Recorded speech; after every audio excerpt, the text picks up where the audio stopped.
కేసీఆర్ కు 70 ఏండ్లు వచ్చినాయి. ఈ వయసులో విచారణకెట్లా పిలిచి అవమానిస్తారు? ఆయన వయసుకు గౌరవం ఇవ్వాలి కదా అని కొత్త రాగం అందుకున్నారు బీఆర్ఎస్ దొరలు. మరి ఉద్యమకారుడు దళిత బిడ్డ గద్దరన్నను 4 గంటలు ఎండలో నిలబెట్టి అవమానించినప్పుడు ఆయన వయసుకు గౌరవం ఇవ్వాలని గుర్తుకు రాలేదా? ముఖ్యమంత్రి గారిని కలవాలి అంటే నాకు పద్ధతి ఉంటుంది. నేను వచ్చేసి గేట్ క్రాష్ చేసి వస్తానంటే న్యాయం అడిగిన మందకృష్ణ మాదిగను పోలీసులతో ఈడ్చుకెళ్లి జైల్లో పెట్టించినప్పుడు ఆ గౌరవం గుర్తుకు రాలేదా? పాటలతో ప్రశ్నిస్తున్నాడని అందశ్రీ అన్నను అవమానించినప్పుడు ఆయన వయసుకు ఇవ్వాల్సిన గౌరవం గుర్తుకు రాలేదా? ఓ, మీ దొరలకే గౌరవాలు, ఆత్మగౌరవాలు ఉంటాయా? మా దళితులకు ఉండవా?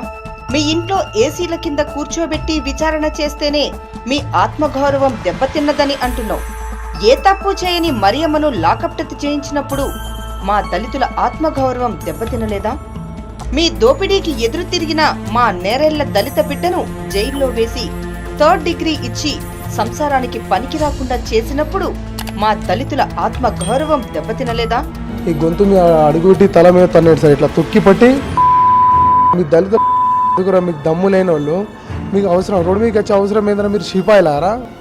ఓట్ల కోసం దళితులు కావాలి, అన్నిటికీ దళితులు కావాలి. ఈరోజు దళితులను కొడుతూ దళితులను చులకన చేసే అధికారం ఇప్పుడు వాళ్ళకు ఉన్నది సార్. ఎప్పుడైనా మా దళితులను మనుషుల లెక్క చూసినవా? మాకు ఆత్మగౌరవం ఉంటుందని గుర్తించినవా?